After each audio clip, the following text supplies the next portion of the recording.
I want to talk about international companies and wrestlers coming over to the UK. Now, obviously, we've had a long history of this. Jushin Liger, before he was Jushin Thunder Liger, came over to the UK. Satoru Sayama wrestled with Sammy Lee, even featured on the ITV World of Sport a couple of times.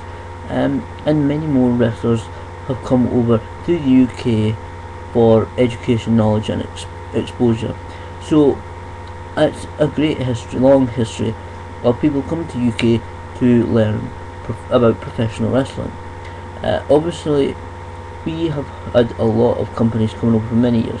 WWE World Wrestling Entertainment, of course, have came over for many years. Obviously, UK Rampages, SummerSlam 92s, Insurrection, Rebellions, and many tours. Almost every single year, for at least the last about 20 years, WWE has been over to the UK at least one point. And of course, we've had a lot of other American companies. WCW, World Championship Wrestling, came over a couple of times in the early 90s. He came back near the end of the company run in about 2000. We've also got Impact Wrestling coming up in January, and I think WWE is in fact in the UK right now. We have had a lot of American and independent contract wrestlers come over to the UK. Now this is fantastic, of course. Like I said, the wrestlers get knowledge, experience and exposure. The fans get to see a new face, one who possibly could become a legendary figure like Kenta Kobashi, Shawn Michaels, Triple H, even if they become a major name in Japan, like Prince Devitt. He is now in Japan and doing fantastically well. An Irishman who has held the junior heavyweight titles and the junior heavyweight singles title in New Japan, IWGP titles. He has held them. I believe he could actually be a future WWE star. He is very well educated in wrestling, and he is learning a lot, gaining experience, and he's still an extremely young guy. So possibly WWE in the future. He's apparently very happy in Japan right now, but who knows in the future. So that's the kind of thing that, of course, the promoters get the fans in the door because, like, due to the internet, magazines, DVDs, multimedia outlets, some of the wrestling fans or wrestlers may even know who these people are, this man, this woman is. So obviously the fans will come to see. Even a few years ago we had Takeshi Morishima and Muhammad Yone staying in the UK for about 4 to 6 months, doing tours of mostly England, actually, England, Wales, appearing for various promotions. And like I said, a lot of fans will have already known who they are because they have already been building a great reputation for great work with the pro wrestling Noah. So obviously fans will know who they are. The fans get to see these new stars, like I said, who make become absolutely legendary names. The promoters get to use new faces, and again get the fans in the building to see these new faces. Now obviously this is fantastic. Like I said, everybody wins, even the local wrestlers win, because they get to work with a very famous name, which could be a highlight of their career. May even get them a contract with maybe one of that wrestler's company, or get them a reputation for excellent work that may get them to another major company. And obviously everybody wins in that situation. Now we of course have been, over the last about 4 or 5 years now, we've had a lot of wrestling companies, newer companies to the UK, really. Although obviously some of their companies have been going for years, we've had a lot of companies make their debut tours in the UK. We've had like Ring of Honor, that's Anarchy in the UK, from 2006. We've had, of course, Pro Wrestling Noah European Navies 2011. They also were in the UK, of course, in 2008, featuring Kenta Kobashi and the late great Masahiro Misawa. I would recommend both actually getting all of these DVDs, to be honest, even Dragon Gate. I would certainly say check out a website called emerchandise.co.uk. You get a lot of these UK international super shows. I would highly recommend the Dragon Gate, Pro Wrestling Noah, the Ring of Honor stuff in the UK. A lot of them great. Of course, the European Navigation 2008 Both European Navigations 2008 and 2011 are both Nights 1 and Nights 2 on separate DVDs. But well worth. You look on the website, I'm sure you can get a package for both nights of separate tours. So you could buy one and Nights 1 and Night 2 for 2008 at a price, and certainly just now there's an offer on slightly discount for buying a package with 2000 and 2000 this year's European Navigation Tour. That's 2011, Night 1 and Night 2 together. You get a slight discount on from buying them separately. I would thoroughly recommend all these DVDs. Of course, European Navigation 2008 was very special because I worked it out as almost a year to the week, not to the exact day, but about the week later that Mitsuharu Misawa sadly passed away in pro wrestling. No, of course we all know after back suplex he passed away sadly. It's very worth, but they're all worth buying certainly. I haven't watched Night 2 of this year's pro wrestling European Navigation 2011. Night 1 is solid work, including some UK guys, Dave Mastiff, Zack Sabre Jr. It also has the Kings of Wrestling, Claudio Castagnoli, now Antonio Cesaro in FCW, and Chris Hero. Chris Hero supposedly signing with the WWE very shortly. I really hope he does.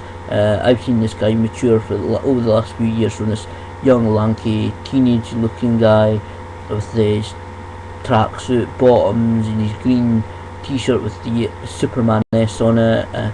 He looks very much more mature on the Night 1 DVD. Like I said, I'll have to watch Night 2 and then review the European Navigation 2011 tour, but Night 1 is certainly good.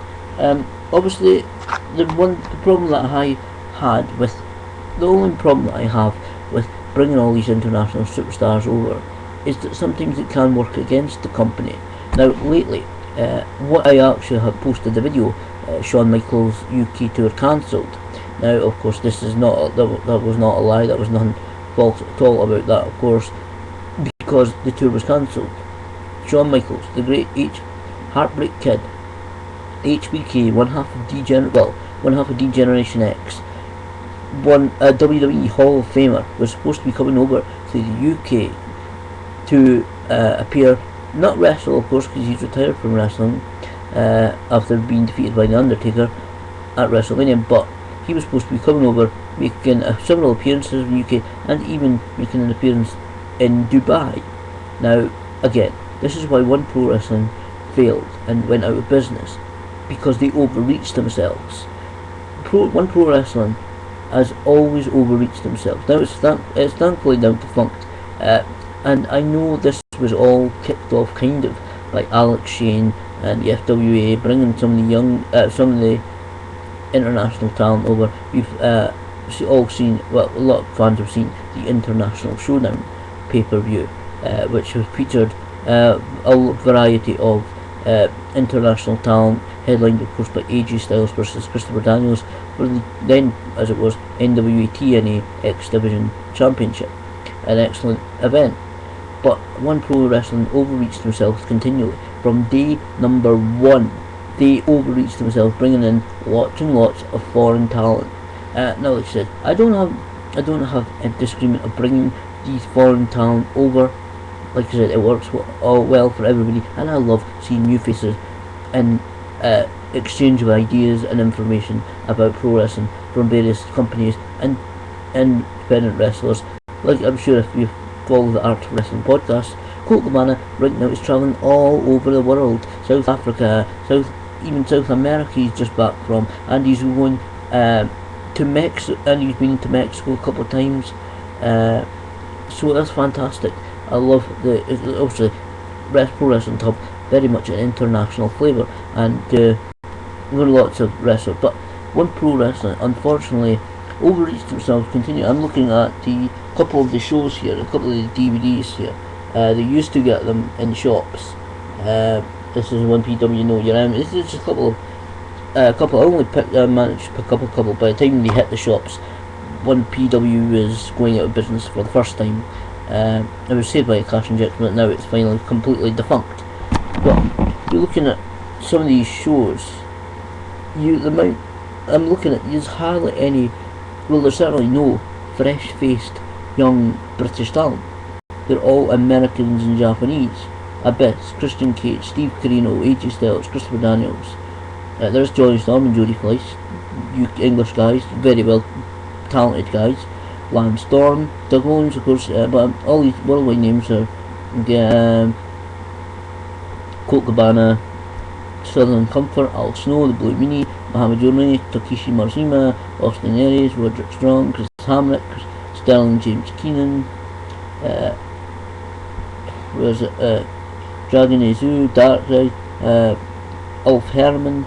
See, a lot of, and these are some of the same names. Gold Dustin versus Curryman. That's Dustin Rhodes, now known as, we're back to being the full Gold Dust instead of Gold Dustin. Curryman, of course, is Christopher Daniels, we all know that, against AJ Styles. There's a few, this was more, I think this was more near the time when they were actually starting to realise the cup.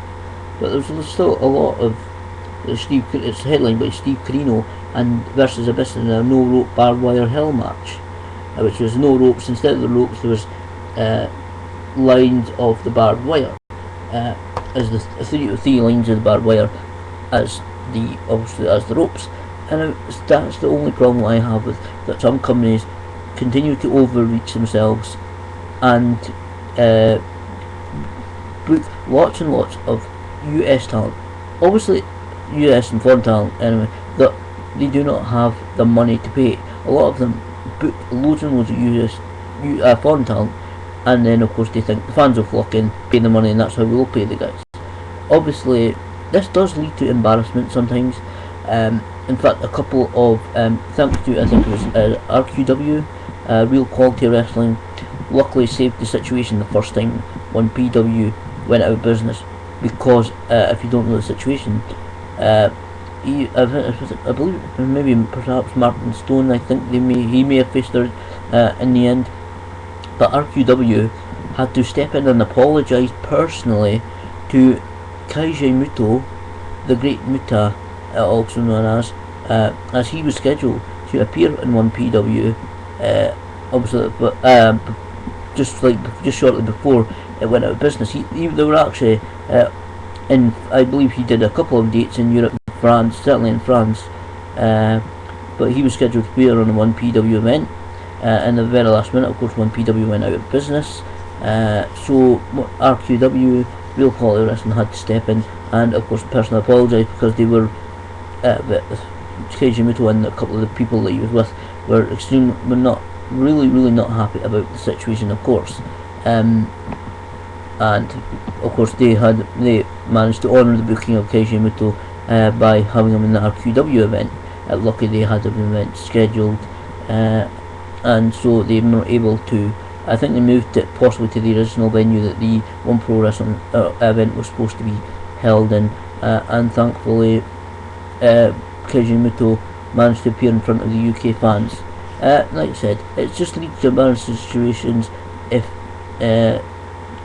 UK companies overreach themselves. So we've got to focus on, we have to focus on the British talent, highlight of course foreign talent, like I'm saying, that's fantastic for foreign talent to come over, but I hope companies actually focus on the UK talent as well, and not bring in too many foreign guys. Of course, like I said, don't have a problem with foreign guys. It's fantastic. International flavours of wrestling is fantastic. So that's just a couple of my points on foreign talent in UK. I would like to very quickly, since you watch this far, point you to a video very quickly. Fat Wrestler does epic springboard moonsault. That's Fat Wrestler does epic springboard moonsault. It actually comes from European Navigation 2011. I'm not time to show you. Dave Mastiff is the guy. He's 20 stone. You'll see him as a big guy against Gura for the GHC Heavyweight Championship. Like I said, European Navigation 2011 Night 1. Check it out. That's Fat Wrestler does epic springboard moonsault. You'll see what I mean. He is an amazing talent, formerly known as Dave Morales. He's a fantastic talent. Dave Mastiff is a brilliant future ahead of him. So thanks, and hopefully a couple more videos will be coming up very shortly.